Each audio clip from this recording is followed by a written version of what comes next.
పరిశుద్ధ గ్రంథం చూద్దాం. ఎహెజ్కేలు గ్రంథము 36:8. ఎహెజ్కేలు గ్రంథము 36 అధ్యాయము 8వ వచనం.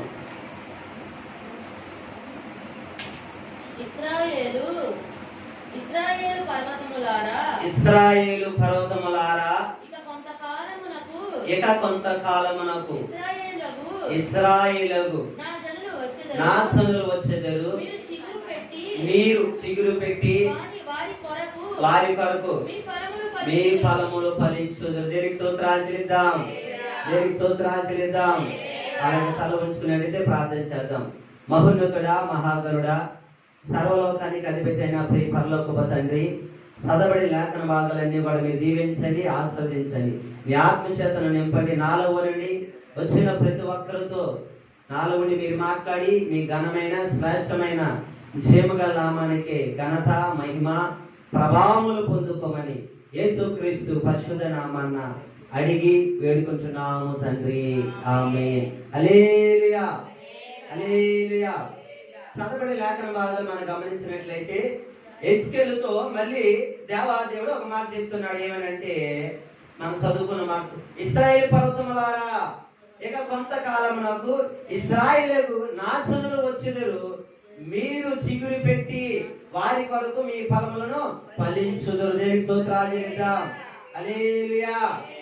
మీరు చిగురు పెట్టి వారి కొరకు మీ ఫలములను ఫలించుదురు. దేనికి స్తోత్రాలు చెల్లిద్దాం. హల్లెలూయా. దేనికి స్తోత్రాలు చెల్లిద్దాం. కిందటి వారం మనం చెప్పుకున్నాం ఎవరి గురించి? సేయీరు పర్వతం గురించి. ఎవరి గురించి చెప్పుకున్నాం అండి? గుర్తులేదండి ఎవరికి? ఏం చెప్తున్నాడు సేయీరు పర్వతం? చెప్పండి దేవుడు. ఒక మాట గుర్తు చేయండి. చెప్పాలి. సేయీరు పర్వతం దేవుడు ఏం చెప్పాడు? ఒక మాట. ఇంకొకరు ఎవరైనా ఇంకో మాట. ఇంకొకరు ఎవరైనా ఇంకో మాట. ఆదివారం ఏముండారండి? కింద ఆదివారం ఒక్కరికి కూడా గుర్తు లేకపోతే అలాగండి. సేయీరు పర్వతమా, నేను నీకు విరోధిని, నేను నీకు విరోధిని. ఈరోజు చెప్తాడు, ఇశ్రాయేలు పర్వతమా ఇక కొంతకాలంలో ఇశ్రాయేలు నా జనులు వస్తారు. మీరు చిగురు పెట్టి వారి కొరకు మీ ఫలములు ఫలించుదురు. దేనికి స్తోత్రాలు చెల్లిద్దాం. హల్లెలూయా. ఇక్కడ ఎవరి గురించి చెప్తున్నాడు? ఇశ్రాయేలుతో చెప్తున్నాడు. ఇశ్రాయేలు పర్వతంలో చెప్తున్నాడు. దేనికి స్తోత్రాలు చెల్లిద్దాం. కొద్దిసేపు కిరణం ఫోను నువ్వు ఆపేయాలి. నీ వైపు చూస్తున్నారు ముగ్గురు కూడా. ఇక్కడ మనం చూసినట్టయితే లేదా దేవాదేవుడు ఈ ప్రపంచంలో చాలా పర్వతములు ఏర్పాటు చేసి ఉన్నాడు. ఏ పర్వతాలండి? మన ఎదురు ఒక పర్వతం ఉంది.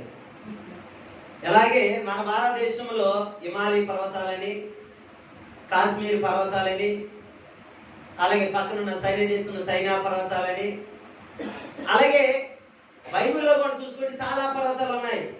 ఎరుమోను పర్వతాలని, సేయీరు పర్వతాన్ని కింద వారం చెప్పుకున్నాం. తర్వాత సోయీరు పర్వతం అని, మొరియా పర్వతం అని, తర్వాత బాసాను పర్వతని, ఓరేబు పర్వతం అని, సినాయ పర్వతం అని, అలాగే శిలా పర్వతం అని, గిల్బోవా పర్వతం అని, ఇలాగ బైబిల్లో చెప్పుకుంటే అనేకమైన పర్వతాలు ఉన్నాయి ప్రియులారా. ఒకటి కాదు, రెండు కాదు. కర్మేలు పర్వతం అని ఇలా చెప్పుకుంటే చాలా పర్వతాలు ఉన్నాయి. కానీ దేవాదేవుడు ఆ పర్వతాల గురించి, దేవుని గురించి చెప్పట్లేదు. ఇక్కడ ఏ పర్వతం గురించి చెప్తున్నాడంటే, ఇశ్రాయేలు పర్వతమా మీరు చిగురు పెట్టి వారి కొరకు మీ ఫలములు ఫలించుదురు. దేనికి స్తోత్రాలు చెల్లిద్దాం. హల్లెలూయా. ఎవరితో చెప్తున్నాండి? ఇశ్రాయేలు పర్వతమా మీరు చిగురు పెట్టి మీ ఫలములు ఫలించుదురు. దేనికి స్తోత్రాలు చెల్లిద్దాం. హల్లెలూయా. ఇంకా బైబిల్ యోధా పర్వతాలు ఉన్నాయి, ఎఫ్రాయిం పర్వతాలు ఉన్నాయి. కానీ వారి కోసం చెప్పట్లేదు, ఒక ఇశ్రాయేలు పర్వతం కోసం చెప్తున్నాడు. ఎవరి కోసం అండి? ఇశ్రాయేలు పర్వతం. అంటే ఈ రోజు కూడా మనం అందరం ఏమై ఉన్నాము? ఇశ్రాయేలు పర్వతముగా ఉన్నాం. కాబట్టి మీరేం చేయాలి? చిగురు పెట్టి మీ ఫలములు ఫలించుదురుగాక, మీ కుటుంబాలు ఫలించుదురుగాక. చిగురు పెట్టాలంటే ఇంకా చిగురు పెట్టుదురుగాక. దేనికి స్తోత్రాలు చెల్లిద్దాం. హల్లెలూయా, హల్లెలూయా. అయితే ప్రియులారా, మీరు చిగురు పెట్టి వారి కోసం మీ ఫలములు ఫలించండి. ఈ పర్వతాల్లో మనం చూసుకుంటే ప్రియులారా, దేవుడు ఏ పర్వతం చెప్తున్నాడు మనం చూస్తున్నాం అంటే ఇశ్రాయేలు పర్వతం అంతా చెప్తూ ఉన్నాడు. ఎందుకు ఇశ్రాయేలు పర్వతం చెప్తున్నాడు? ఇశ్రాయేలు పర్వతం అంటే చిగురు లేనిదా? ఏమి సిగురు లేకుండా ఏమైనా మోడు పారిపోయినదా, కొమ్మలు లేనిదా, అసలు ఇత్తనమే లేనిదా అని మనం గమనించినట్లయితే ఇశ్రాయేలు పర్వతం సమృద్ధి గల పర్వతం. ఇశ్రాయేలు పర్వతం కొండలు సముద్రాలతో కూడా అలుముకుంటూ వెళ్ళిపోయిన పర్వతం. అలాంటి పర్వతాన్ని దేవుడు మళ్ళీ ఏం చెప్తున్నాడంటే, మీరు సిగురు పెట్టి మీ ఫలములు ఫలించుదురు. హల్లెలూయా. అంటే ఒకప్పుడు చూసి ఇశ్రాయేలు పర్వతము పాలు తేనెల ప్రదేశము, ఆ పర్వతము విస్తారమైన పంటలు గల ప్రదేశం, విస్తారమైన సిగురు గల ప్రదేశము, అది ఫలాలతో ఫలించమైన పర్వతం. అంత ప్రదేశాన్ని ప్రియులారా ఒక దినాన్న ఏమైందంటే, వారు ఫలిస్తూ ఉంటే కొంతకాలానికి ప్రియులారా ఏదోమీయులకి వారి మీద తెగబడి ఏదోమీయులు ఆ పర్వతం మీద సంచరించబడి వారిని పడగొట్టి కాల్చబడి విరగొట్టి పట్టబడి వారిని ఏం చేశారంటే మోడు బారిపోయినట్టుగా నిర్జీవమైన ప్రదేశాలుగా వారు చేసి ఉన్నారు. దేవునికి స్తోత్రాలు చెల్లిద్దాం. హల్లెలూయా. ఎందుకు చేస్తున్నారు, ఎందుకు విరగొట్టబడ్డాయి, ఎందుకు కాల్చబడ్డాయి, ఎందుకు పడగొట్టబడ్డాయి అంటే ప్రియులారా ఇశ్రాయేలు పర్వతం వారు దేవుడికి విరోధమైన కార్యాలు చేసి ఉన్నారు. దేవుడి ఆజ్ఞను అతిక్రమించున్నారు. దేవుడి మాట తిరస్కరించున్నారు. దేవుడిని సస్యశ్యామలంగాను పచ్చగాను అభివృద్ధి పరిచి దీవించి ఆస్వాదిస్తే రాను వారు దేవునికి దూరస్తులుగా ఉన్నారు. హల్లెలూయా. దూరస్తులైనప్పటికీ ప్రియులారా ఆ పర్వతాన్ని ఏదోమో వారు ఆక్రమించుకొని దాన్ని ఏం చేశారంటే చెట్టుకు ఆకులు లేకుండా కొమ్మలు లేకుండా దాన్ని అంతా కూడా తొలిచి వేసి ఉన్నారు. దేనికి స్తోత్రాలు చెల్లిద్దాం. చూడండి, మన ఇళ్ళ చుట్టూ చెట్లు ఉంటాయి. మేకలు కాసేవాడు కానీ గొర్రెలు కాపరికి వచ్చాడు అనుకోండి, పచ్చగుని కొమ్మ ఉంచుతూ ఉంటాడా? మేకలు ఉంచవు, ఆయన కూడా ఉంచడు. ఏం చేస్తూ ఉంటాడు? మొత్తం తొలిచేసి కొమ్మలన్నీ విరగొట్టేసి అవన్నీ కూడా ఆహారంగా తీసుకుని పోతూ ఉంటాడు. ఇశ్రాయేలు ప్రజలు కూడా ప్రియులారా పచ్చగా ఉండేవారిని ఏదేమో దేశము దోచుకుంది. ఆ అధ్యాయంలో 36 అధ్యాయంలో ఉంటే తర్వాత ఇంటికి వెళ్ళి చదువుకోండి. అయితే దావీదు అంటా ఉంటున్నాడు, మళ్ళీ వాడు ఏం చెప్తుంటాడంటే, ఇప్పుడు ఇశ్రాయేలు పర్వతం దేవుడు ఏం చెప్తున్నాడు, ఇశ్రాయేలు పర్వతం యొక్క కొంతకాలం వరకు ఇశ్రాయేలు నాశనం వస్తారు కాబట్టి మీరు చిగురు పెట్టి వారి వరకు ఫలములు ఫలించుదురు అని చెప్తున్నాడు. అందుకే దావీదు భక్తుడైన కీర్తనకారుడు 148వ కీర్తన 9వ వచనంలో ఏమైనా అంటాడంటే, చదువుతాం ఒకసారి. 148వ కీర్తన 9వ వచనం. పర్వతములారా, సమస్తమైన గుట్టలారా, ఫలవృక్షములారా, సమస్తమైన దేవదారు వృక్షములారా, మృగములారా, పశువులారా, నేలను ప్రాకు జీవులారా, రెక్కలతో ఎగురు పక్షులారా, గురురాజులారా, సమస్త ప్రజలారా, భూమి మీద ఉన్న అధిపతులారా, సమస్త న్యాయాధిపతులారా యెహోవాను స్తుతించుడి. దేవునికి స్తోత్రాలు చెల్లిద్దాం. హల్లెలూయా, హల్లెలూయా. ఎందుకు దావీదు మళ్ళీ చెప్తున్నాడు?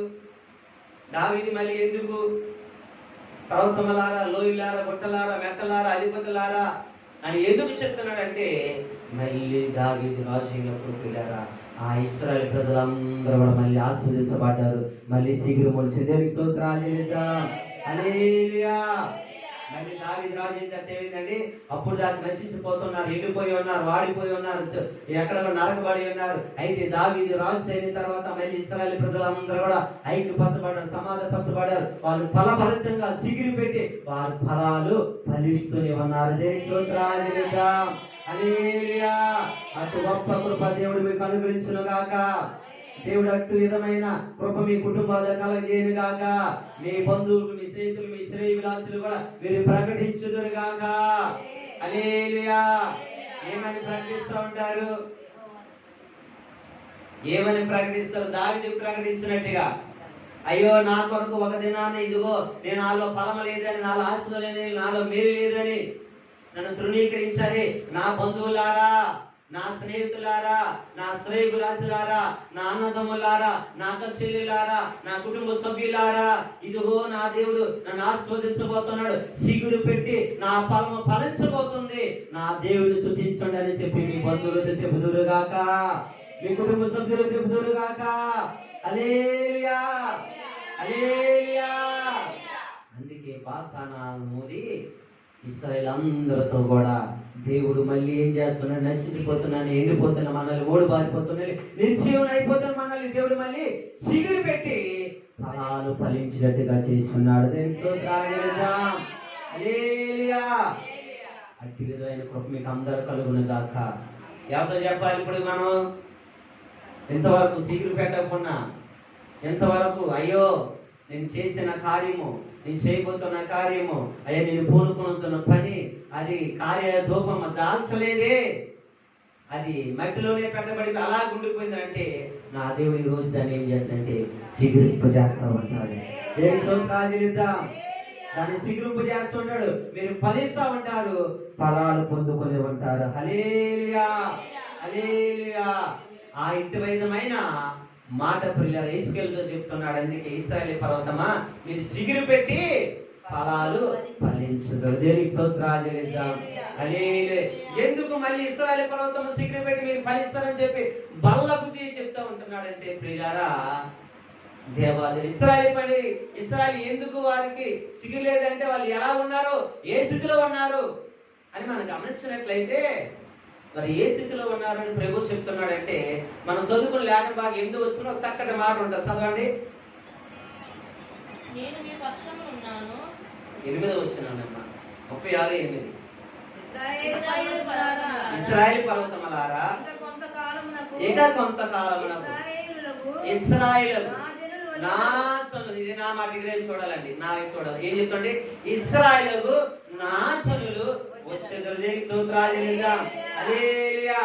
ఎప్పుడు వస్తారంటే ఇంకా కొంతకాలం ఇశ్రాయేలు నా చనులు వస్తూ ఉంటారు. కాబట్టి మీరేం చేయాలంటే చిగురు పెట్టి వారి కొరకు ఫలములు ఫలించుదురు. దేనికి స్తోత్రాలు చెల్లిద్దాం. హల్లెలూయా. మీ కొరకు, మీ పిల్లల కొరకు మీరు ఏదైతే అప్లికేషన్ పెట్టుకున్నారో, ఏదైతే పని చేయాలనుకుంటారో దాని కొరకు ఏం చేస్తారంటే అధికారులు దాన్ని కదిలించి మీరు ఫలాలు పొందుకున్నట్టుగా దేవుడు చేయబోతున్నాడు. దేవుని స్తోత్రాలు చెల్లిద్దాం. దేవుని స్తోత్రాలు చెల్లిద్దాం. హల్లెలూయా. అంటే ఏంటి ఇక్కడ అర్థం? మీకు సింపుల్ గా అర్థం కావాలంటే, దూరం నుండి ఫోన్ వచ్చింది. ఏమొచ్చిందండి? దూరం నుండి అన్నయ్య ఫోన్ చేశాడు, లేదా తమ్ముడికి ఫోన్ చేశాడు, లేదా అక్కయ్య ఫోన్ చేసింది, అక్క నేను ఒక వారం రోజుల్లో మీ ఇంటికి వస్తున్నాను అంటే ఏం చేస్తామని వారం రోజులు చెప్పాలి అందరూ.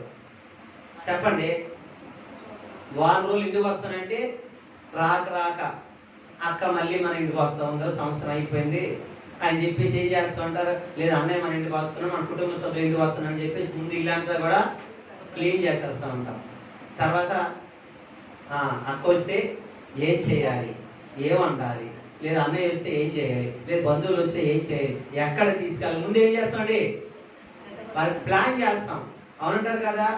ఏ కొదువు లేకంట, అవునంటారు కాదంటారండి, ఏ కొదువు లేకంట వారికి ప్రతిదీ కూడా సమృద్ధితో నింపుతా ఉంటాం. అవునంటారు కాదంటారా?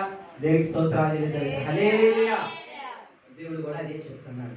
ఇదిగో నా ప్రజలు కొంతకాలానికి ఇదిగో ఈ సంధికి వస్తా ఉంటారు, నువ్వేం చేయాలి సతీష్ గారు అని అంటే, వారి కొరకు నువ్వు శ్రేష్టమైన జీవం గల పరిశుద్ధి కనిపించిన దాంట్లో శ్రేష్టమైన ఆశీర్వాదాలతో వారిని ఏం చేయాలి, తృప్తిపరచాలి. వారు ఎక్కడ నిరాశ పొందుతారు, వచ్చిన ప్రతి ఒక్కరు మేలు పొందుకున్నట్టుగా వారి కొరకు నువ్వేం చేయాలంటే ప్రార్థన చేసి వాక్యాన్ని నువ్వేం చేయాలంటే ఏం చేయాలి, వారికి కావలసిన వర్తమానం అందించాలని చెప్పి ప్రభు చెప్తున్నాడు. ఇది నా కల్పన.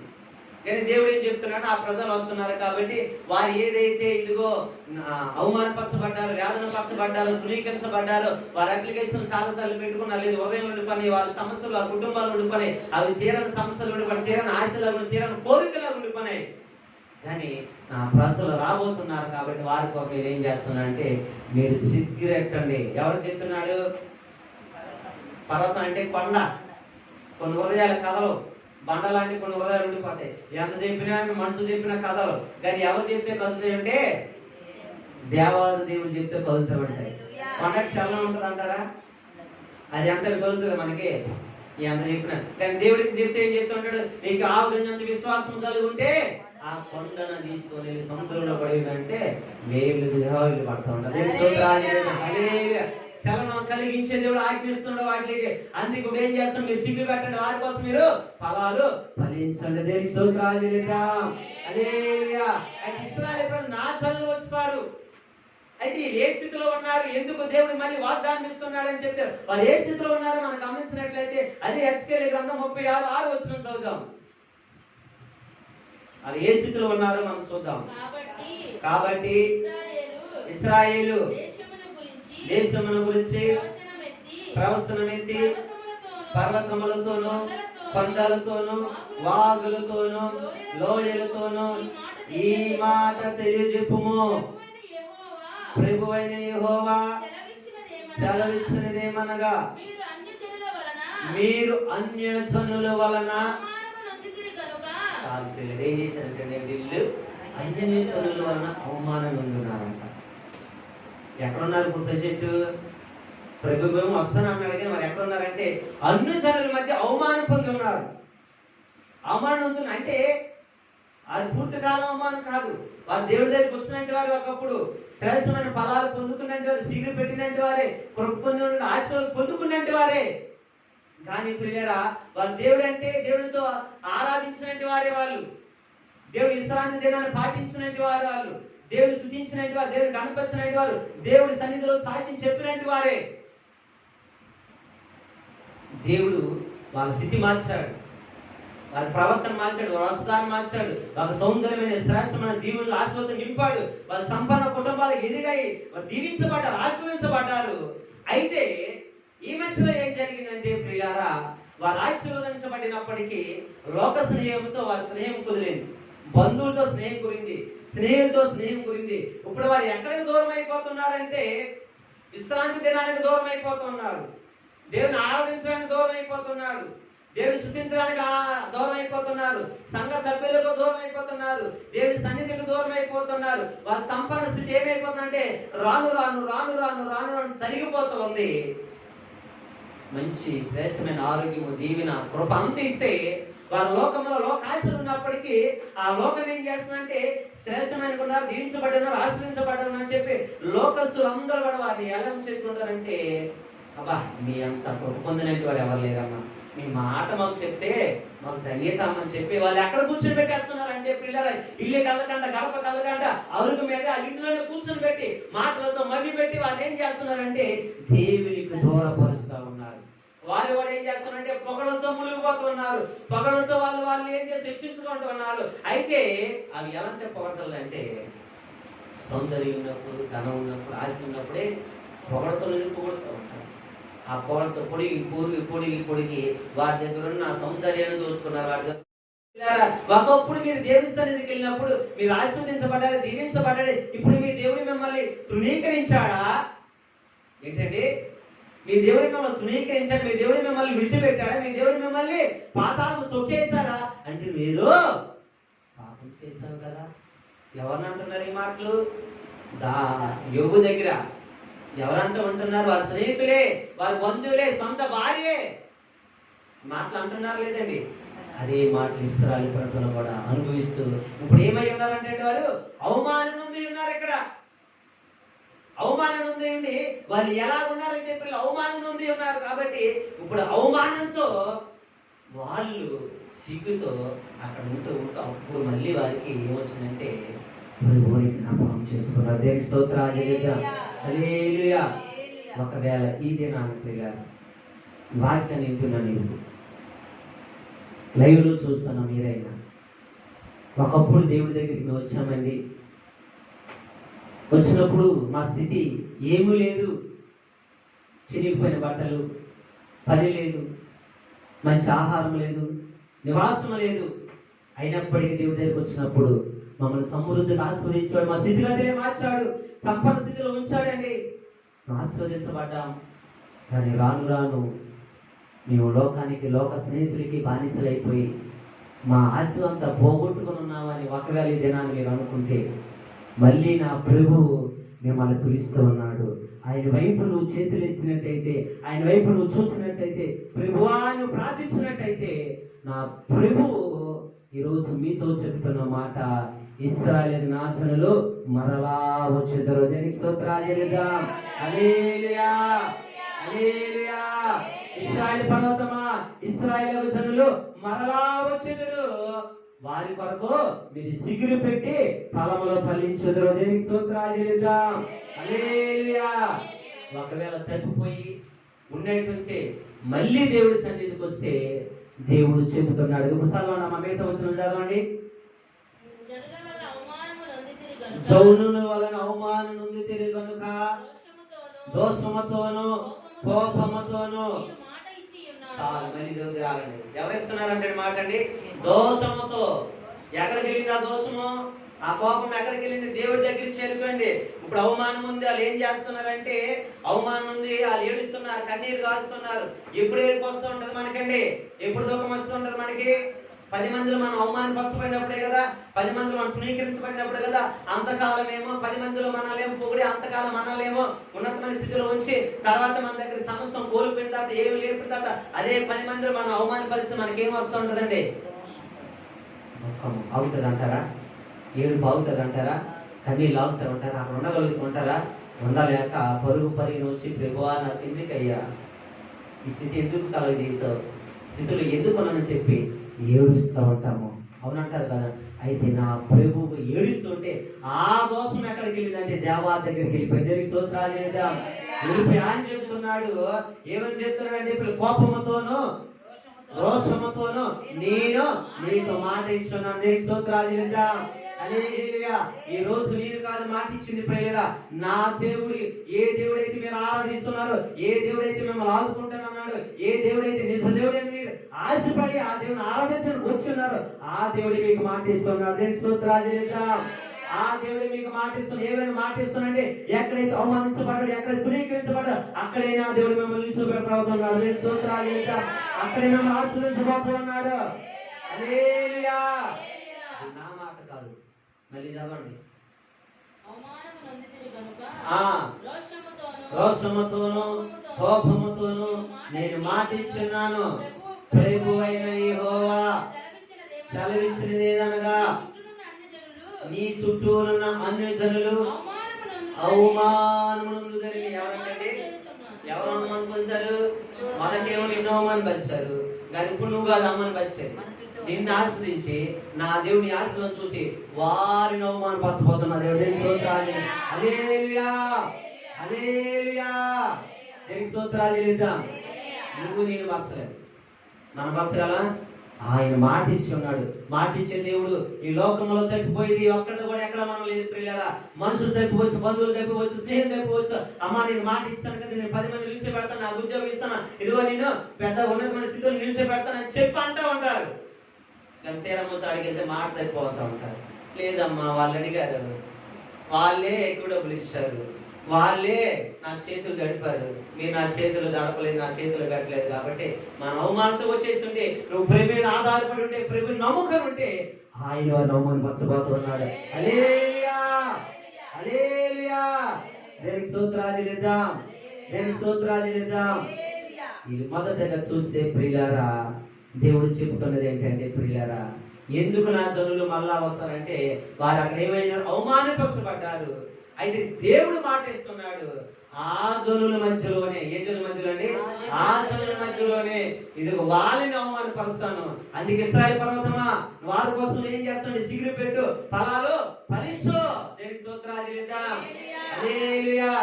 సిగిరి పెట్టమని, ఫలాలు ఫలించమని ఎవరితో చెప్తున్నారంటే, మీ కొరకు పనులు చేయలేని వారిని.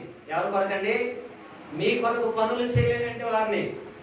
మిమ్మల్ని ఎవరైతే మీ పనులు ఆగిపోయి ఆ పనుల్ని నిలిపేస్తున్నట్టు వారిని, వారికి హెచ్చరిస్తున్నాడు దేవుడు. దేవునికి స్తోత్రాలు చెల్లిద్దాం. వారికి ఏం చెప్తున్నాడండి? వారికి హెచ్చరిస్తున్నాడు. మనం ఏం పెట్టుకుంటా ఉంటాం? కుమారుడు దగ్గరికి ఏం పెట్టుకుంటామండి? అయ్యా నేను 10 రోజులు ఊరి వెళ్తానండి అంటాను అబ్బాయితో. ఎందుకని? పెద్ద వయసు అయిపోయింది కాబట్టి. అదే పిల్లలు చిన్న వయసు అయితే, అరే నువ్వు వెళ్తాను, సరైన వంటరాలని వెనకాల అంటాం. అవునంటారు కాదంటారా?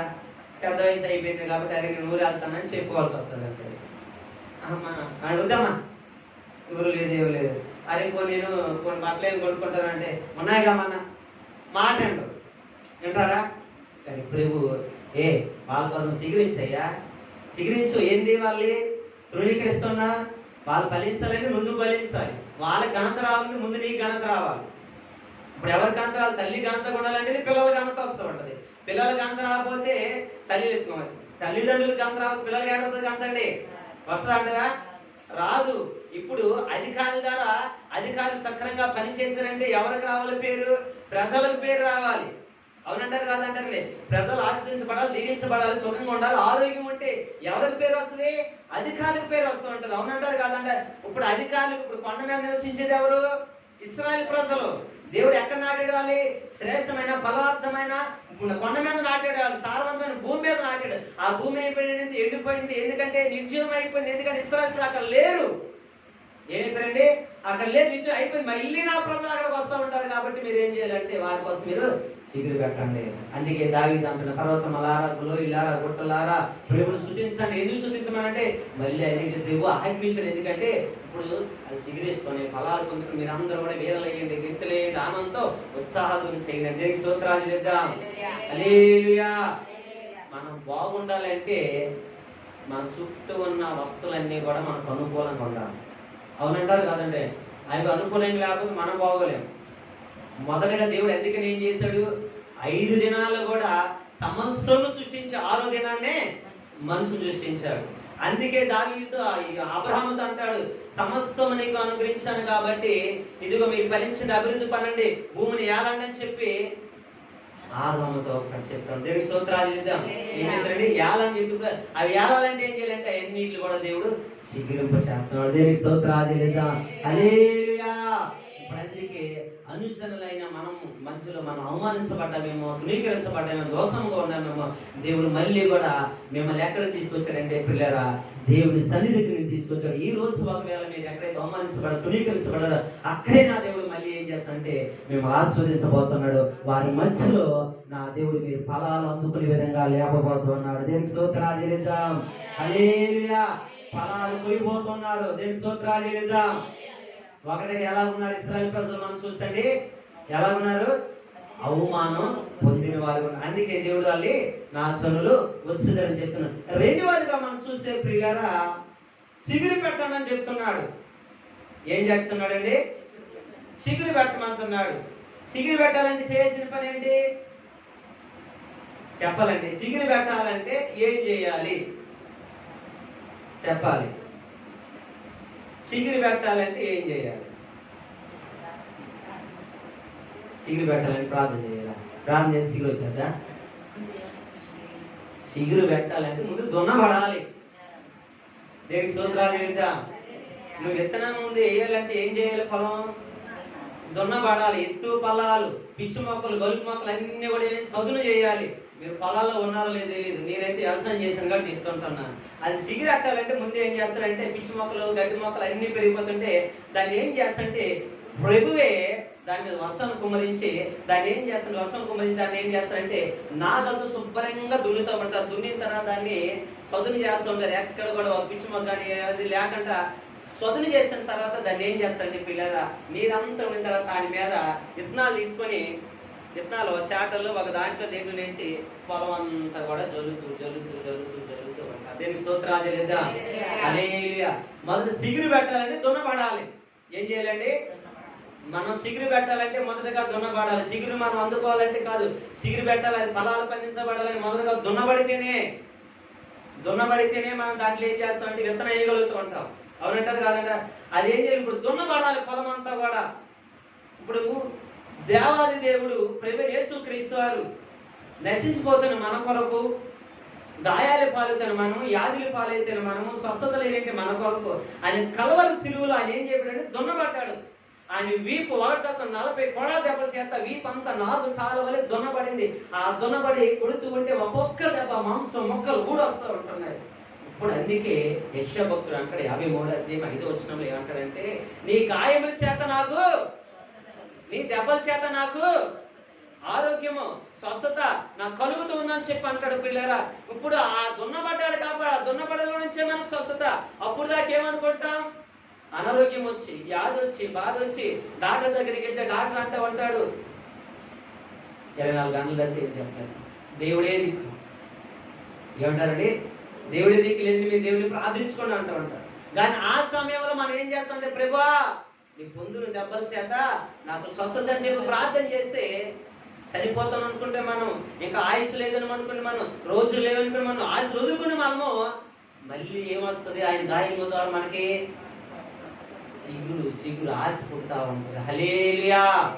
ఏం కలుగుతూ ఉంటుందండి? ఆశలన్నీ వెళ్ళిపోతాయండి. అయ్యా సేవకు చెప్పాం, అమ్మ నువ్వు భయపడమాక, ధైర్యంగా ఉంటే, ఇదిగో ప్రార్థన చేస్తున్నావు, దేవుడు స్వస్థపడుతున్నాడంటే ఏమొస్తుంటుంది? చనిపోయినట్టు ప్రాణానికి మళ్ళీ తెప్పడానికి సిగురు వస్తూ ఉంటుంది. హల్లెలూయా. ఇప్పుడు స్వస్థత రాబట్టి అది ఏం కలుగుతుంటుంది? మళ్ళీ ఆశలు సిగురేస్తూ ఉంటాయి. అమ్మో నేను బ్రతుకుతాను రా బాబు, నేను జీవిస్తాను బాబు అని చెప్పి ఏమొస్తండి? ఆశలు సిగురింపజేస్తూ ఉంటాయి. దేవునికి స్తోత్రాలు చెల్లిద్దాం. హల్లెలూయా. హల్లెలూయా. ఆశ లేని సమయంలో ఆశలు కలగజేయటం అంటారు దాన్ని. దేని ద్వారా అంటే ప్రియులారా, దున్నబడాలి. మొదటగా ఏం చేయాలండి? అందుకే ప్రభువు యేసుక్రీస్తు నా కొరకు దున్నబడ్డాడు కాబట్టి ప్రపంచంలో ఉన్న మానవులందరూ కూడా ఆయన పొందిన గాయముల చేత ఎంతో మంది చనిపోయిన వారిని మళ్ళీ ఆశ కలిగించే వారికి ఆయుష్ ఇచ్చాడు. దేవునికి స్తోత్రాలు చెల్లిద్దాం. హల్లెలూయా. హల్లెలూయా. సిగురు పెట్టాలంటే మొదటగా దున్నబడాలి. రెండవదిగా చూస్తే ప్రియులారా, ఫలాలు ఫలించండి అని చెప్తున్నాడు. ఏం చేయాలండి? ఫలాలు ఫలించాలంటే విత్తనం వేయాలి. ఏం చేయాలండి? దున్నబడిన తర్వాత దాన్ని వదిలేయకూడదు. దున్నేసాం కదా, చదునుగా ఉందగా అంటే క్రికెట్ స్టేడియం అయిపోద్ది. లేదు పిల్లలు ఆడుకుంటామంటారు, లేదంటే సప్పలు వీళ్ళందరూ కూడా ఏ ఒడియాలు ఏడు మిరగాయలు ఆరేసుకుంటారు. ఆడుంటారు కాదంటారా? దాన్ని దున్నబడిన తర్వాత మనం చేయాల్సిన పని విత్తనం విత్తనం. విత్తనం అంటే ఈ సమస్య, ఈ బాధ, ఈ దుఃఖం ఏమై ఉందో అది ప్రభు సన్నిధిలో, సంఘం అనే పొలంలో ఏం చేయాలండి? అది విత్తాలి విత్తాలి విత్తాలి. ఇయ్యాలి, విత్తనాలు చల్లాలి. చల్లుతూ ఉంటే ప్రభు దాన్ని నీరు కట్టి ఫలింపు చేసేది ప్రభు. అది దేనికి స్తోత్రాలు చెల్లిద్దాం. నువ్వు విత్తడం వరకే. నువ్వు కన్నీటితో విత్తితే ఇంకా త్వరగా అది ఫలం పొందుకుంటావు అంటారు. ఏం పొందుకుంటుందండి? కొంతమంది ఇస్తూ ఉంటారు పొలంకి వెళ్ళేవారు. కొంతమంది కిందసారి పంట పండుతుంది అంటారు. ఏదో వేసామా అనుకుంటూ ఇస్తుందా ఉంటారు. అలా కాదు. ప్రభు కిందసారి పంట లేదా, ఈసారి అయినా ఆయన పంట పండించని చెప్పి దాన్ని ఎక్కడ కూడా గ్యాప్ లేకుండా సమస్తం చూస్తాను. మనం అంత గ్యాప్ లాగా వేసినప్పుడు సమృద్ధిగా ఎక్కడ గ్యాప్ లేకుండా విస్తారమైన పంట వస్తుంది. దేవుని స్తోత్రాలు. హల్లెలూయా. హల్లెలూయా. అందుకే ప్రభువైన యేసుక్రీస్తు వారు అదే హెజ్కేలు గ్రంథం 36:9 ఎవరంటే నేను మీ పక్షమున ఉన్నాను, నేను మీ తట్టు తిరగగా మీరు దున్నబడి. దేవుని స్తోత్రాలు చెల్లిద్దాం. హల్లెలూయా. ఎవరు మన పక్షం తిరిగారంటే ప్రియులారా, నేను మీ పక్షం. ఇప్పుడు దాకా ఏం చేస్తున్నాడు? మీ పంట పెట్టేశాడు, వెనక్కి తిరిగిపోయి ఉన్నాడు. ఎందుకని తిరిగిపోయినాడు? ఇస్రాయేలు చేసిన పని ఏంటి? మొదటిగా మనం చెప్పుకున్నా, వాళ్ళు ప్రభుకి దూరం అయిపోయారు, దూరస్తులుగా అయిపోయారు. సమీపస్తులు ఉండాల్సిన వారు సమృద్ధితో ఆశ్రయించబడి దీవించబడేసరికి వాళ్ళు లోకస్తులు తక్కువ అయిపోయారు. దీవించబడిన ప్రభుకి దూరస్తులుగా అయిపోయేసరికి ప్రభు అయిపోయాడంటే వెనక తిరిగిపోయాడు. ఇప్పుడు ఏం చెప్తున్నాడు మళ్ళీ దేవాదేవుడు? నేను మీ పక్షంగా ఉన్నాను, నేను మీ తట్టు తిరగగా. దేవునికి స్తోత్రాలు చెల్లిద్దాం. ఎవరితో తిరగడండి? నేను మీ తట్టు తిరగగా మీరు దున్నబడి విత్తబడ్డారు. దేవునికి స్తోత్రాలు చెల్లిద్దాం. హల్లెలూయా. హల్లెలూయా. ప్రార్థనని మనం ఏం చేయాలంటే సన్నిధిలో ప్రార్థన చేస్తున్నాం. గ్యాప్ ఇవ్వబడించేటప్పుడు ఏమివ్వకూడదండి? ఏదైతే చెప్పాలనుకుంటున్నావు దేవుడితో, దాని గ్యాప్ రాకుండా మనం ఏం చేయాలంటే నాటుకుంటూ సమస్తం ఏది చెప్పాలని చెప్పించుకుంటున్న తర్వాత గ్యాప్ ఇవ్వాలి. దేవునికి స్తోత్రాలు చెల్లిద్దాం. ఇక్కడ నుండి హైదరాబాద్ వెళ్ళాలి మన అర్జెంట్ సూపర్ ఫాస్ట్ ట్రైన్ అని చెప్పేసి ఎక్కేసాం అనుకోండి.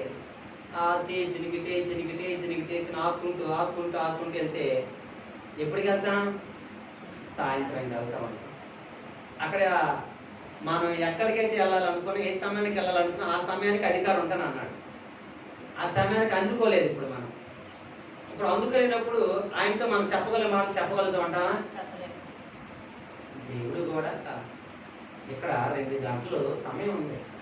ఏ సమయము? ఉదయం 8 to 10. మనం ఎన్నింటికి రావాలి?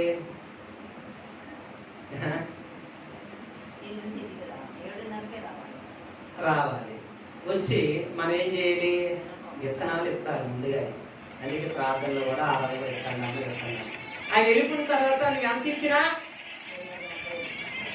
ప్రయోజనం ఉండదు. ఎంత ఇచ్చినా ఉన్నప్పుడే, విత్తనం ఉన్నప్పుడే.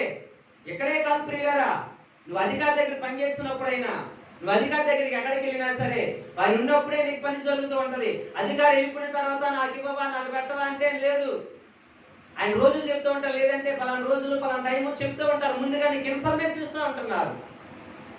నా దేవుడు నీకు 24 గంటలు ఇన్ఫర్మేషన్ ఇస్తూ ఉన్నారు. నిత్యము ప్రతిరోజు ఇన్ఫర్మేషన్ ఇస్తూ ఉంటున్నారు. ఆ ఇన్ఫర్మేషన్ ఇచ్చినప్పుడు నువ్వు దేవుడి సన్నిధిలో నీ శ్రేష్టమైన ఆ సమయాలు విత్తినప్పుడు అయితే అవి శ్రేష్టంగా నీరు కట్టి ఫలిస్తూ ఉంటాయి. దేవుని స్తోత్రాలు. హల్లెలూయా. ద్రాక్ష తోటలో నాటబడిన అంశోరమా నీ ఫలమేది? ద్రాక్ష తోటలో నాటబడిన అంశోరమా నీ ఫలమేది? గడిచిన ఏళ్ళన్నీ కాచిన గాని, 3 ఏళ్ళగా నిన్ను వెదికిన గాని, కానకున్నదే వెదకిన ఫలమేమి? కానకున్నదే వెదకిన ఫలమేమి? ద్రాక్ష తోటలో నాటబడిన అంశోరమా నీ ఫలమేది? అన్న చెప్పగలుగుతాం. రాజైన హిజ్కియా మరణపు వేళలో కలిగినది అంజూర ఫలము. రాజైన హిజ్కియా మరణపు వేళలో కలిగినది అంజూర ఫలము. మరణకరమైన రోగము నుండి స్వస్థతను సగినది అంజూర ఫలము. చూపునకు పుష్కలమే, కాపునకు నిష్ఫలమే. చూపునకు పుష్కలమే, కాపునకు నిష్ఫలమే. ఎంతకాలమున్న తండ్రికి భారమే, ఎంతకాలమున్న తండ్రికి భారమే. ద్రాక్ష తోటలో నాటబడిన అంశోరమా నీ ఫలమేది? ద్రాక్ష తోటలో నాటబడిన అంజూరమా నీ ఫలమేది? గడిచిన ఏళ్ళన్నీ కాచిన గాని, 3 ఏళ్ళగా నిన్ను వెదకిన గాని, కానకున్నదే వెదకిన ఫలమేమి? కానకున్నదే వెదకిన ఫలమేమి? ద్రాక్ష తోటలో నాటబడిన అంజూరమా నీ ఫలమేది? హల్లెలూయా, హల్లెలూయా. ఇక్కడ భక్తుడు చెప్తున్నాడు, పిల్లలు ద్రాక్ష తోటలో గడిచిన ఏండ్లన్నీ కాసే ఫలాలు, గడిచిన ఏండ్లన్నీ అనుభవించారు, విస్తారమైన ఫలాలు కాసాయి. కానీ గడిచిన 3 ఏండ్లు కాసంట ఎక్కడ చూసినా ఫలం కనబడతారు. ప్రభువైన యేసుక్రీస్తు వారు 33.5 సంవత్సరాలు ఈ లోకంలో జీవించి 3.5 సంవత్సరాలు ప్రభువైన యేసుక్రీస్తు వారు ఈ లోకంలో స్వార్థ పట్టుకొని దేవుని చేమగల మాటలు బోధించడానికి ఆ యొక్క గలిలయ ప్రాంతాల్లోనూ, ఆ యొక్క తిబెరియు ప్రాంతంలోనూ, ఆ యొక్క కనానా ప్రాంతంలోనూ, ఆ సమరయ ప్రాంతంలోనూ, ఆ యెరూషలేము ప్రాంతాలను సంచరిస్తున్నప్పుడల్లా ఏదో ఒక రోజు ఈ అంజూరపు చెట్టు అలా కాయబోతుందని చెప్పి ఇటు నుండి వెళ్ళేప్పుడు చూసుకుంటూ వెళ్ళాడు. ఒక ఫలము లేదు. మళ్ళీ కాయబోదా అని చెప్పి మళ్ళీ వచ్చాడు 3 ఏళ్ళ తర్వాత. మళ్ళీ చూస్తే ఒక ఫలము లేదు. మళ్ళీ చూస్తే ఒక ఫలము లేదు. అందుకే గొడ్డలు ఏరినే ఉంది, నరికి వేయండి అని చెప్పి అన్నాడు. దేనికి స్తోత్రాలు చెల్లిద్దాం. హల్లెలూయా. అదే ఇక్కడ హిజ్కియాని చూపిస్తున్నాడు. హిజ్కియా అంట మరణపు వేళలో ఆ ఫలం ఫలించింది. ఏం చేసిందండి? ఎందుకు ఫలించింది ఆ ఫలము? నిత్యము ప్రార్థిస్తున్నాడు, నిత్యము విత్తనాలు విత్తుతూ ఉన్నాడు, నిత్యము ఆయన సిగురు పెడుతూ ఉన్నాడు, నిత్యము దేవునికి సమీపస్తుల దగ్గరగా ఉన్నాడు. ఒకరోజు యెషయా భక్తుడు వచ్చి, అయ్యా హిజ్కియా సామాన్లు సంచుకొని ఇదేమో అయిపోయిందని చెప్పి అంటే, అప్పుడు జ్ఞాపకం చేసుకొని చెప్పి గోడతోటి తిరిగి, ప్రభువా నీ సన్నిధిలో నేను ఎలాగున్నానో ఒక్కసారి నువ్వు నన్ను జ్ఞాపకం చేసుకొని కన్నీరు విరుస్తున్నాడు. ఏం చేస్తున్నాడండి? కన్నీరు విరుస్తూ ఉన్నాడు, కన్నీరు విరుస్తూ ఉన్నాడు, కన్నీరు విరుస్తున్నాడు. నేను రాజైన మాత్రాన్ని నీ మందిరాన్ని బాగు చేశా, రాజైన మాత్రాన్ని ఇదిగో శుద్ధించడానికి కనపడి యాజకులను ఏర్పాటు చేశానయ్యా. నేను ఒక్క దినాన్ని కూడా నేను తప్పిపోలేదు నీ మార్గాలు ప్రభువా, ఒక్కసారి నన్ను జ్ఞాపకం చేసుకున్నంటే అప్పుడు దేవుడు జ్ఞాపకం చేసుకొని ఈలోపు చెప్పేసి వెళ్ళిపోతాడు యాజకుడు. నాలాంటి తొందరపాటు వెళ్ళి చెప్పేసి మళ్ళీ పరిపూర్తి పారిపోతా ఉంటాడు. ఇంటికి పోవాలి, వెళ్ళిపోవాలి, ఇంక జరిగిపోవాలని చెప్పి మళ్ళీ అంటనే దేవుడు ఏం చేసినంటే, నిశ్చయ మళ్ళీ నువ్వు వెనక్కి వెళ్ళమ్మా అని చెప్పి అంటాడు. ఏంటి బ్రదర్ ఇప్పుడు చెప్పి, లేదు లేదు వెనక్కి వెళ్ళి మళ్ళీ చెప్పు, ఇది 15 సంవత్సరాల ఆయుష్ను ఇచ్చానని చెప్పాను. అదే స్తోత్రాలు. హల్లెలూయా, హల్లెలూయా. ఫలం ఫలించడం అంటే అదే. వెంటనే జవాబు వచ్చింది ప్రియులారా. ఏమొచ్చిందండి? వెంటనే జవాబు వచ్చింది. అంజూరు ఫలం ఫలించింది. మనం ఫలిస్తున్నామా లేదా జ్ఞాపకం చేసుకోవాలి.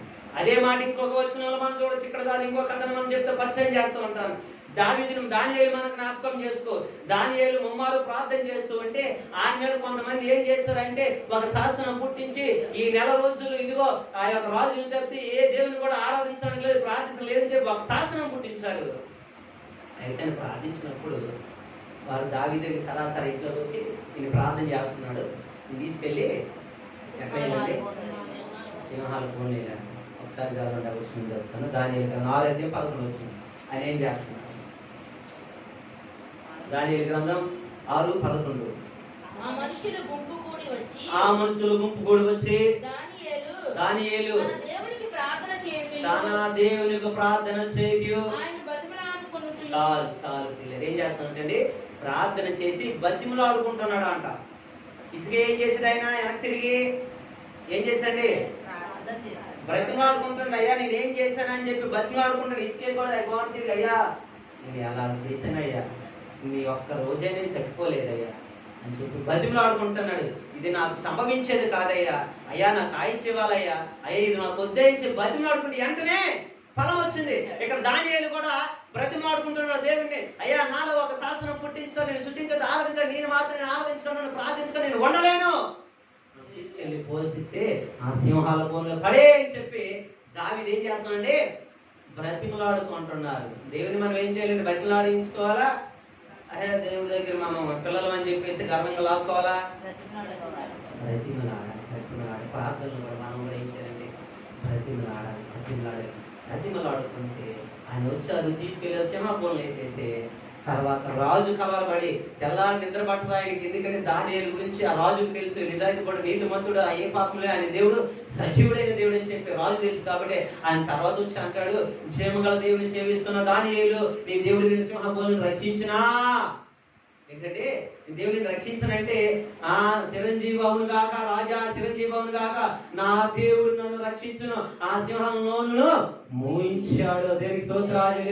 హల్లెలూయా. ఈ రోజు నీ ఫలాన్ని అడుగుతుంటే వారి నేను ఇదిగో తునీకరిస్తున్నట్టు వారి నోరు ముయించాలంటే, నీ శత్రువుల నోరు ముయించాలంటే నువ్వు దేవుని బతిమలాడాలి. నువ్వు దేవుని ఏం చేయాలి? బ్రతిమలాడి ప్రార్థన చేయాలి. బ్రతిమలాడి ప్రార్థన చేయాలి, నువ్వు విత్తాలి. విత్తినప్పుడే నువ్వు ఏం చేస్తావంటే నీరు కట్టి ఫలిస్తూ ఉంటావు. అదే స్తోత్రాలు. హల్లెలూయా.